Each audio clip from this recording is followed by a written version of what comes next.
welcome to Podcast This Escape, the podcast where we talk about the escape room we escaped from in the previous episode of this podcast.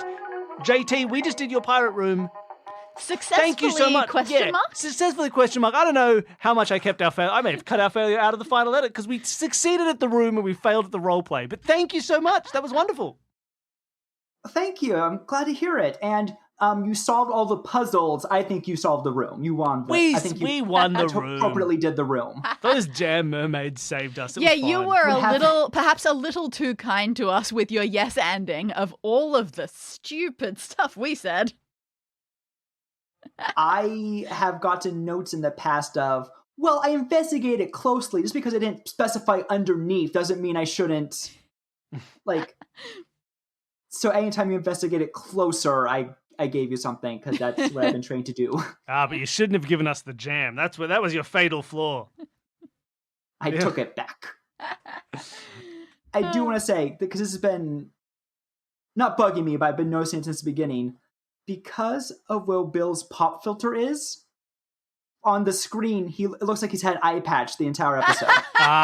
You're right. I could have leaned into All it. intentional. Did everything on purpose. Man, I'd hate to have an eye patch that's there as a pop filter. Because what's going on with your eye if you need to be careful of the air that's coming out of it? That sounds just right for someone who needs an eye patch. Well, that's true. Fun fact. We were canonically, as our characters in this room, from Tortuga, which means turtle. Which does mean turtle. They're everywhere. There are turtles everywhere in the room. I also didn't know that. It was just a name I recognized.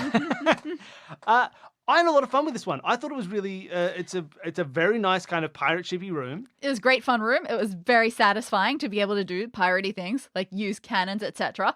And notably, very different from the other pirate rooms we've done, which... That is true as well. It's great how this can keep happening. You can just put on one theme, one setting, and you're still going to get a different room for every designer, which is awesome. You noticed this, right? That you've listened to the other pirate rooms.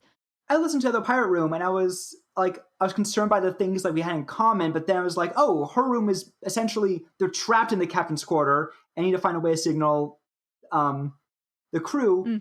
Here you're trying to break into the captain's quarter. And I was, it's amazing what you can do with these. So you were saying that, obviously a big part of the inspiration for the room was because that was the setting of our We arbitrarily chose pirate room, and that sparked something that made your creative brain realize it had awesome ideas. But what was the first steps to making the room? How much of the structure of it did you make following along with that room, or did you come up with how did you build the room? Tell us about your process. Give us the story. I sort of did what Danny said to do in that video, where I was like, okay, a pirate ship. What's on a pirate ship? There's a flag, there's a ship's wheel, there's a mast, there's rigging, there's that crosshatch deck. Let me look up some Google image pirate ship decks. What's there? And most rooms have a good secondary room, so the captain's quarter would probably be the secondary room. Let me look at some pictures and think, okay, what would be here that I could use? Yeah, fantastic. And then it was just making different connections. Oh, a ship's wheel is round, and so is a clock. Let me combine those. Perfect. I love that. It's really nice to hear that the method seemed to work for you, because a decent amount of designers have said, oh yeah, I looked at the way that Danny designed her rooms, I gave it a go, and I realized that was totally not for me, and I had to do it completely differently. I have made 3 escape rooms. The other 2 are actually, I made them for the COVID years, where all camping events became virtual events. Ah, cool. So they're playable in Google Form. Oh yeah. And they also are the same way. What's my environment, and what's in the environment I could potentially use? Yeah, that's awesome. And it is good when you have a thing like that, because nothing feels, and this room is the same, nothing felt like it was out of place or kind of just there to be a puzzle or anything like that. So no, that's true. Nice. It just felt, yep, this is a pirate ship. Everything makes sense here. Nothing took me out of this room. Yeah, right. It all felt very much in place, which is good. It's a nice approach to building the room. Is the first question is what is there? I would like to ask. We never really used the bed, did we? We jumped on it. We had fun. Is there a use for the bed within the room, or is it there because you needed a? Is it one of the frustrating things, like how I hate chairs now? It was mainly to add in a red herring. Gotcha. Fair. I mean, I learned after my first playthrough of this to not describe the chair at the desk. Yep. Yes. Yeah, that's because it would have had the same role of us being like, the chair, we haven't used that chair. But yeah, you're in a captain's quarters. Is there really going to not be a bed? That's It would true. be wild, but... So the bed, the window, I think there's one or two other things that are just there for ambiance, and I tried to like put in a little funny description of it to make it still entertaining, still sort of a role in the game, even if it wasn't a role in the puzzle. Sure, Absolutely. Like the jam. Yeah, the only thing that I would do now, I think I've just come up with this on the spot Sure. as to how I would use that in my next games if I have a chair or a bed or something that has to be there and makes sense for the ambience but doesn't have a direct puzzle associated with it. So for this room, I would say our captain, he finds us, he comes on board to take the treasure. Damn, that's a fine bed and he wants it. Doesn't make any difference to the room or anything, but it just means, oh, it is there because the captain wants it later. He's going to take it. Oh, so there's like payoff at the end. Exactly. Just Yeah, like that's fun. throw it a little bit in the story. Yeah, that's a nice kind of application of that. Like, so that at the end it feels like it had value, even though you still didn't use it for anything, and it was still pretty. Yeah, it could be a thing. Yeah, the maybe. only problem is, like, for a bed, that makes sense. Everyone wants a good bed. No one wants a For chair. a chair, that doesn't make No one any likes sense chairs. unless you describe the chair, and you deliberately don't want to describe the chair. Damn it. And to be fair, I think of my first players that actually talked to their own captain afterwards and kept the game going. If we hadn't set it all on fire, he very well could have taken the bed. Exactly. Was there anything? So you talked about other people who played the room, play tested the room, and did all this. Was there anything major that changed as you were developing the room from its initial thing into like? Did the play tests have much of an effect on the design? Not especially. It mainly had a lot to do with how I ran the room. Things like we mentioned before, where if you examined something closer than the initial description, I gave it to you even if you didn't actually look underneath or... Yeah, like you're looking at the cannons, but you didn't say you looked underneath them. And the first time I played, I was like, well, you didn't look underneath. And they were like, oh, come on. And I was like, okay, sorry, friends. Don't be mad at me. It's a fine line to draw with that one because there are some things like a bed. It is, I think, very reasonable to not automatically give a look under bed. But for looking under other things, like for a cannon, I agree. I don't know how much I would have thought to look under a cannon because I don't know enough about cannons. And it is also one of those things, and I think you have changed this yourself, Danny, if you compare like our first season to our current seasons, is that I feel like early on you had more of that, more of like you have to tell me exactly where you're looking. And now it's like, well, look, you just look at it, right? Because in real life, it's like I look at it, you know. In an audio context, it's kind of a bit hard to be like, well, I look at the thing and under it and over it and inside it and around it and in the wheels and like You I still just do I that just for search you it. still do that for every bed, though. True, but You that's did, yes. because I was gonna say. I like beds are sometimes a bit Yeah. different. But for other things, it's just like I think during our playtest, I do a lot more just like, all right, can I check that like thoroughly? Is there anything in, under, around? Because it kind of is one of those things that's hard in an audio thing, like that. Everyone, when someone says, I look at this thing, and if it is just left at, I look at this thing, it is difficult to know what that means in the different people's heads, in the GM's head versus the player's And I head. think we have erred on giving it to people more because it's like that isn't necessarily, generally, it isn't like fun, I suppose, to be like, I look at it. I also crane my head around and look in like, it's like, no, I'm trying to investigate it. Can I look at all this stuff? Whereas in a real escape room, that's like a skill. In audio, Yes. it's just, did you forget to say that you looked in these corners? it's a tough balance. And it's What- not necessarily that interesting. So I have like a quick sentence in like the main like room description, and then I have a couple sentences for if they look at it, and then I have like if it's relevant, I have a third thing, and all I have to do is look closer, whether it's I examine it for carvings, or I try to look inside it, or I look underneath it. Regardless of what they say, as long as they look closer, I give them the third thing. That's fair. Yeah, and I think it's a good system with occasional exceptions. One thing that I will note about my notes when it comes to this sort of thing is a lot of the time I have a pretty chunky paragraph of description, But when we're running the room, I will pause halfway through it to let players have a moment to see if they want some agency in the look harder part. I will give it to them. If they don't, I will just keep going. But I will try to have a pause to see if they say, oh, and what about under the pillow? Yeah, but if they don't, then you might just I'll give them under continue the pillow going. anyway. Yeah. Exactly.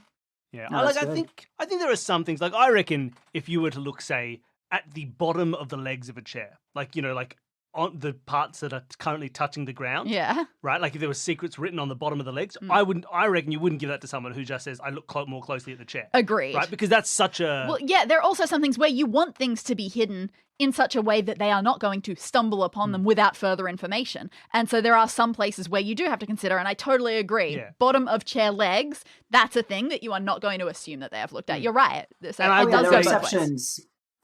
exceptions for every rule. Totally. Yeah. I reckon I think that's a classic thing with, say, a door.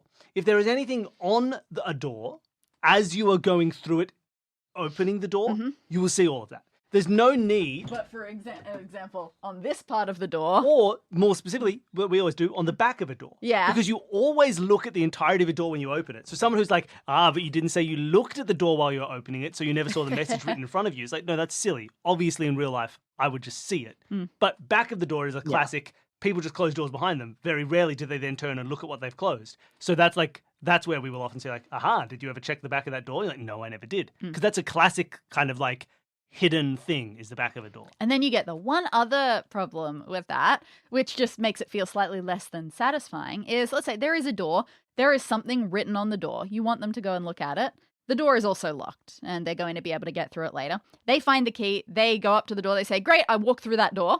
They have not actually examined the door yet.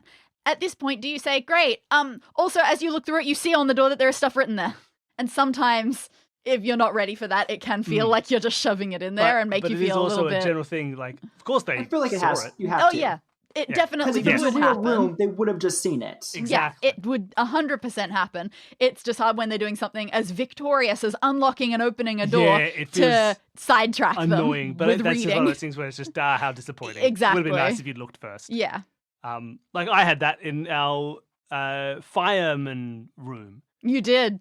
where there was a ladder that I unlocked, a ladder hole that was covered up by like a metal grate that was closing. It's not a ladder, it's a pole. Sorry, there was a fireman's pole hole that was covered up by a big metal grate, and I unlocked that thing before I even knew it was an issue. Yeah. I thought it was just an open hole, and then you're like, "Hey, that hole that you thought was open was actually closed, but now it's open." It's like, "Oh, okay, cool." And that's why I moved the entrance point of the room so that that was less likely to happen. Yeah, but still. Is there anything for you, JT, when you're making this? Is there a puzzle in this that you feel the most proud of, that you like the most? Is there a bit in this that, like, that's a cool puzzle? Is there anything like that for this room? Honestly, I think the ship's wheel and the clock one. I think that was creative. I think not to toot my own horn, but I'm tooting my own horn. I think it was reasonably creative. It was great. Um, I love seeing that connection because it's one of those things that different people are going to notice that at different times. Just looking at That it looks like a clock, or could be that analogous to you a got clock. 12 little symbols, 12 clock, Yeah. and that's a great yeah, moment of most realization people for do people. not make that connection. Most people do not. I think because they don't have to verbally describe it to audio people who can't see the image. Fair point. So I think you guys got the 12 way earlier than other people.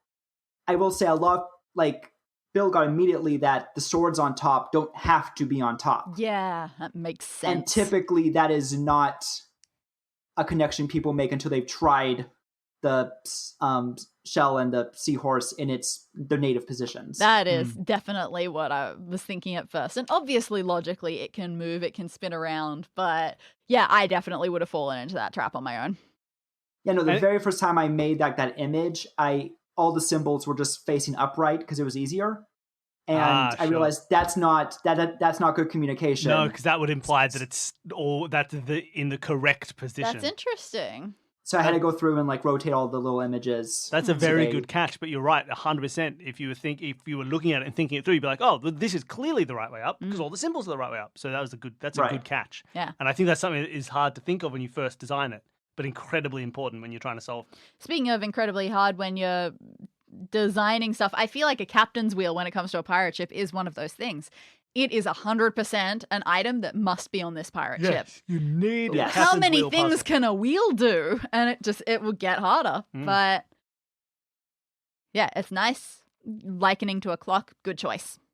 It worked very well. Thank you. Did you have a moment, Danny, that you felt was especially cool or fun for you? I mean, I liked all of the. I liked the first and last section, Yes. getting it from those ships' names, especially because I was doing exactly the same thing as you. I looked at the first few and I went FOUR, fantastic. TH, oh my god, it's going to spell 3S.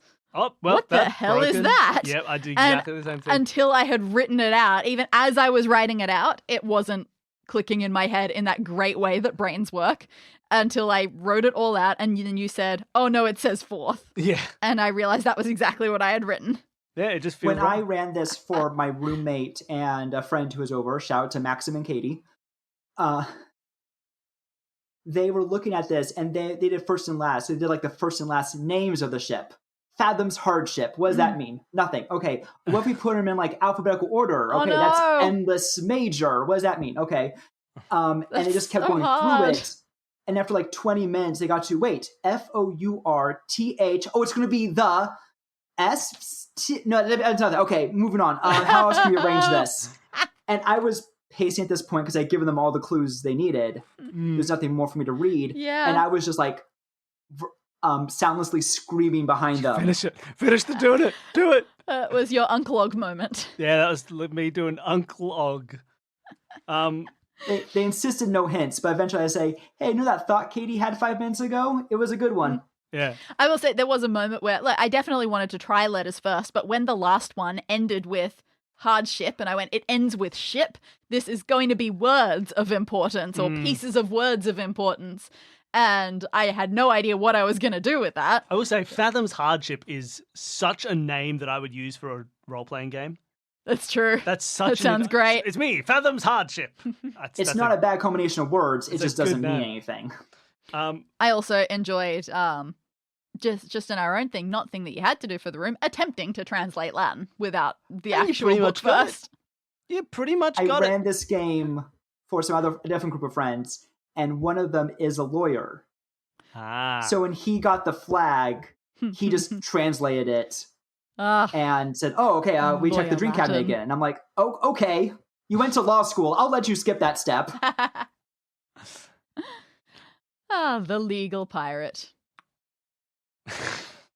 The one legal pirate. The one technically, you never said He's that actually involved in this booty copyright, was so- yours. The booty is public domain, and I can take it. You never registered it. That's fair.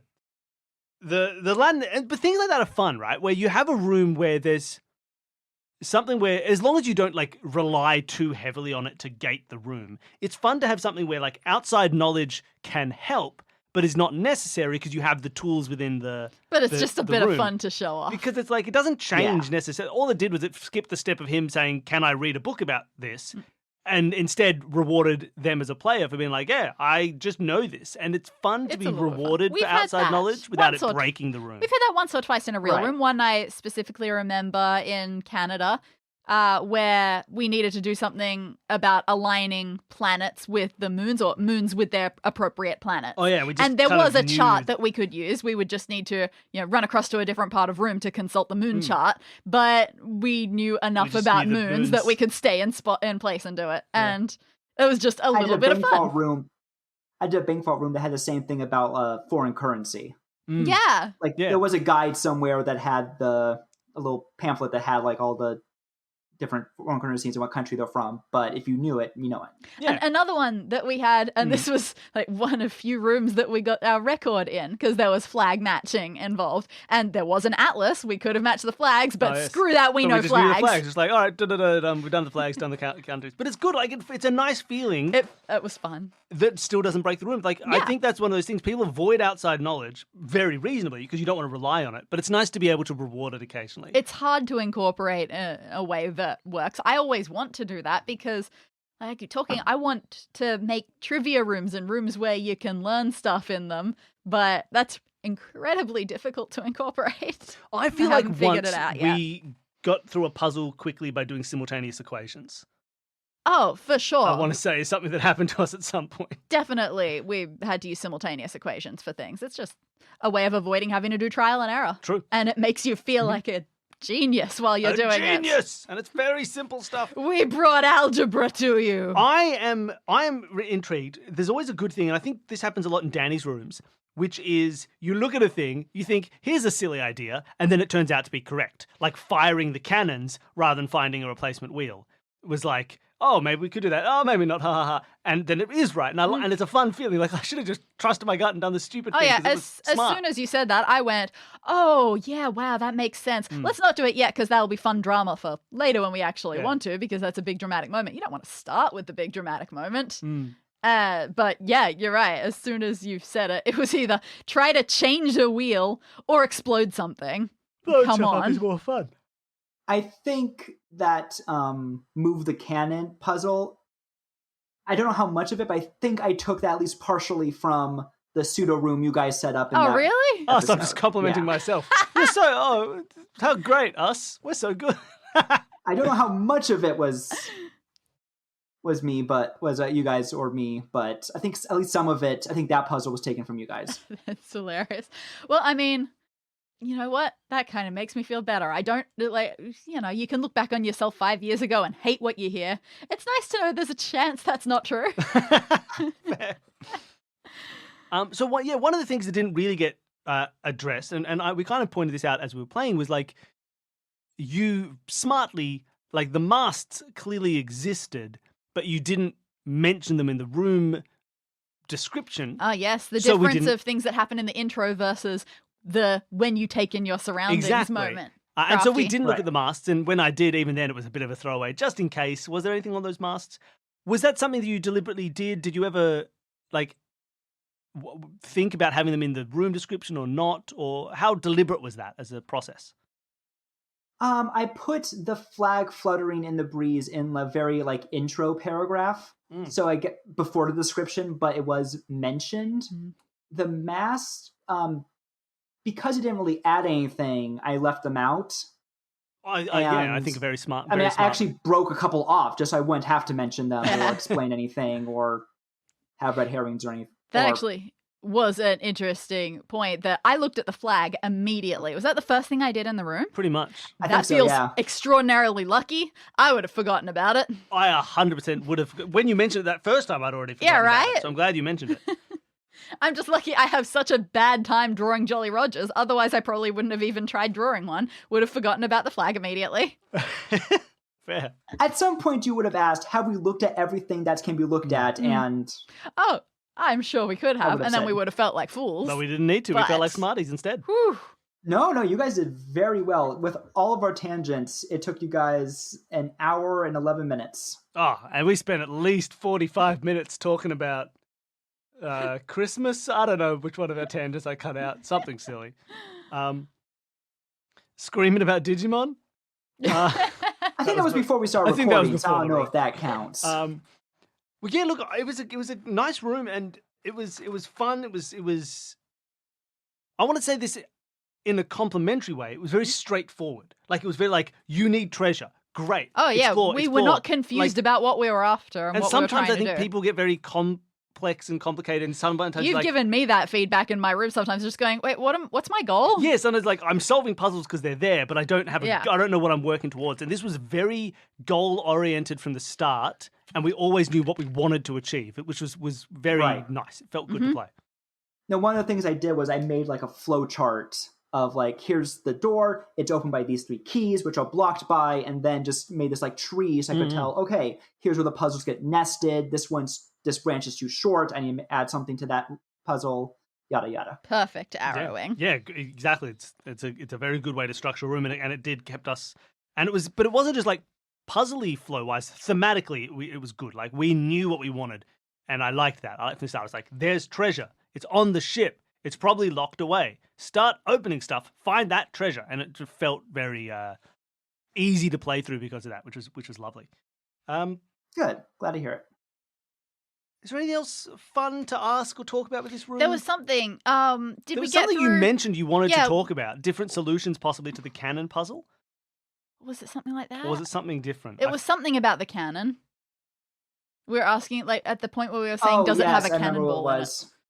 It was that the cannon's locked in place, and the cannon, usually the barrel hangs out over the edge of the ship. Mm. So when you say if you could look inside, I was like, oh, logically, no, you can't. Mhm. And then you guys mentioned loading the cannon, and I was like, oh no.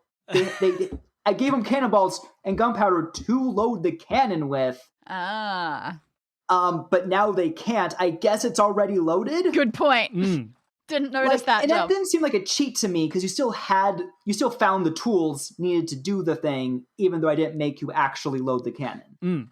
Because I was thinking the same thing. It's like I would need to I move this missed it. cannon to load it. I So how do I already load missed the that. cannon if I need to move it?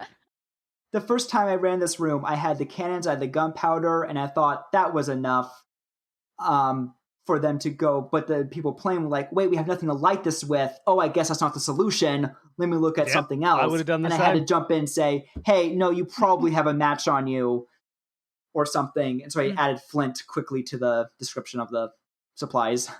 Yeah, nice. I did think of that. I just had to take the quickest moment of flint. Wait, which one's flint? Is flint enough for fire, or do you need other thing? Tinder. Just got You that. need tinder. Damn it. But the fuse is tinder in this case. I mean, yeah, tinder's just like hard rock to strike Yeah. the flint against. And hard Yeah, did rock, we have I our mean, you can find machete? that. Yeah, we had a machete and a piece of flint and a piece of magnesium, Glasses. silent matches, crowbar, dark lantern, Mhm. a file, a skeletonic key. These are all pirate things. These are all pirate things Yes. that I would give to a bunch of pirates if they were deciding to move from piracy into burglary. There's a lot of pirate media, isn't there? Yeah. But it's true, there was Can you about a 100-year imagine if gap. I just let you take a crowbar to everything? Well, You find a yeah. clock, I crowbar it open. I Okay, you crowbar. find a treasure. And I destroy the stairs, you find a treasure. It's a good challenge room, and I think fits in well with D&D, because the problem with trying to do escape room-esque stuff in a D&D game is that the person can just smash everything. So maybe that's a good idea for a future design. Anyone else wants Design a room inspiration? that must be. All that can you be have smashed. is a crowbar, All you have is a crowbar. and you have to progress through the room. That is the only thing you have to help you. So some things will just be easily pryable, easily smashable, but some things are going to require a little bit more finesse. Mm. I don't I know think what that for- would be, but I think for practice, to make sure they don't smash everything, you would have to like booby trap some stuff. You smash it and release the vial of acid or something. love it. There And was if a it's moment. D&D, they have hit points. There was a moment in this room where I thought you were going to hit me with some kind of trap.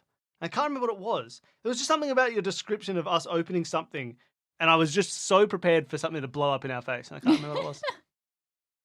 No, me either. I had to change some of the descriptions on the fly because you described yourself doing an action that was already like in the description. And like, I don't want to repeat myself. I Sure. don't want to make it so obvious I'm reading off this sheet.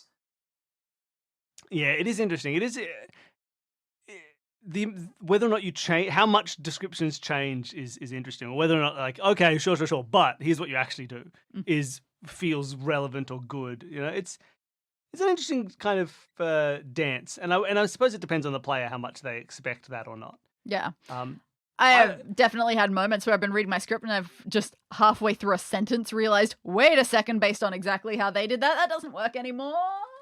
But then again, I always expect that to not matter. Like I think sometimes when we play with guest GMs, I'll say something so absurd that I know is absurd, and they'll be like, "Oh no, how do I make this And work?" they'll be I'm like, overly, don't make they'll it be work. accommodating. Don't Yeah. accommodate this. We know we're doing stupid I'm stuff. just being an idiot. Tell me what I actually do. I take the key and I throw it across the room at the lock, and as it lands, I'm going to like tie a rope to it. I'm going to jump off the edge to turn the key by falling off the side of the boat. No, I didn't really do that. I just used the key. Please open the door for me. Well, my description of the captain's quarter includes a sentence about how you try the handle, but it doesn't move, and yada yada. But you've had the key already when you Yes. first examined the door. So, and you already said, I put the key into the lock and open Yeah. it. So, yeah, why would you try to open a door if you have the key in your hand? Exactly. Yeah. So they do need to be tailored slightly to not feel silly. It's an interesting like balance. everything else, a balancing act. Yeah. Right. Exactly. You just got to change it on the fly without changing it on the fly. Yeah. I really liked it. I had a lot great of fun time. playing through the room. It was great. It was a very clear image of a pirate ship, and so we knew what to do and where to be. I had a lot of fun. Is that, no, I want to say, obviously, it was described really well. It got all that across. Do you think there's also something inherent about certain settings, like a pirate ship, just because that is such a, yep, I've got this? Yeah, I think partly people have an image of a pirate ship. We've talked about this before. It's like you can be like you can describe a captain's chambers. You almost could have got away with just saying you went to the captain's chambers. What do you look at? It's a captain's chambers. We'll be like, okay, can we look at the desk in the middle, or those big windows looking out onto the ocean? Maybe the bed, the poster, the painting of the pirate captain himself, the alcohol. Like these kind of fit into our own almost like shared cultural understanding of a captain's quarters. And I think the closer you get to that, the better in terms of us wanting to interact with stuff. Yeah, it also helps the creator because, like, what's not a pirate ship? I know what's not a pirate ship. If I was making a room in the president's private nuclear bunker, I don't know what's there. Diet Coke, like, who knows? It is one of those things, yeah. And I think a setting like a pirate ship is great because we know we all have this. It's a pirate ship. There's cannons here, like the cargo hatch. We know the cargo hatch is a series of like cross-hatched patterns with holes in them that we could reach one arm down. I've seen that thing. I know what it looks like. That's exactly what it is. That's true. That was I'm glad that was the first thing that happened in the proper description, just that one, because that's what very you drew, iconic, that's what I drew. Very easy to draw. It makes you feel comfortable settling into it. And so things like that are helpful for everybody to be on the same page. And yet, fun. again, so remarkable that everyone can do these things and everyone is completely different. Every designer makes it their own. It's really cool. Yeah, but yeah, I really liked it. I will take more and more pirate ship rooms. Yeah, listen at home. Give us another pirate ship. It was great fun. Thank you for coming on and running it for us. Thank you so much. I had an absolute blast. Like, I want to make more rooms just so I can experience more banter. Well, there you go. It's that's the key to getting more banter. Write more rooms. You've got to work for it. What were the themes of your other rooms that you said you designed? So... And we don't have to keep this in if you don't want to. I'm a bit worried it's going to make me sound like a nerd, but also we're doing tabletop escape rooms. I feel that's not like jock territory. You've got your audience. So do you know the sports of Bellegarth? No, not at all. What is Bellegarth? And I'm upset that I don't. It's medieval foam weapon fighting. Oh, okay. It's not LARP because there's not you can roleplay if you want to, but that's not part of the game. Sure. Yep, makes sense. And a group of friends of mine made this thing called Questeros, where on Saturday nights when fighting's done, everyone's drinking, we give out little quests as a fun nighttime activity and give out trinkets for completing them, like in character. Our first one, we were each one member of the Hogwarts houses, one of the founders, and giving out quests related to our particular skills and traits. And we've made our own characters in our own setting. And so I made some escape rooms with those characters and in that setting. I made them so I could share them with everybody, but they have enough like flavor text. And you might not recognize the characters or some of the in-jokes, but anyone can complete these rooms without knowledge of the actual game. Oh, fun. That's super cool. I wonder if we have any of that around our area. We used to live next to a bunch of they weren't LARPers and they weren't foam weapon users. They were just doing HEMA out in the park near where we lived. And I never once bothered them, and I should have. I should have been like, oh, hey, people doing HEMA, and I should have joined in, and I never did. Now I regret it because I don't live there anymore. Now you gotta shoot your shot. Yeah. I mean, I'm not that bothered.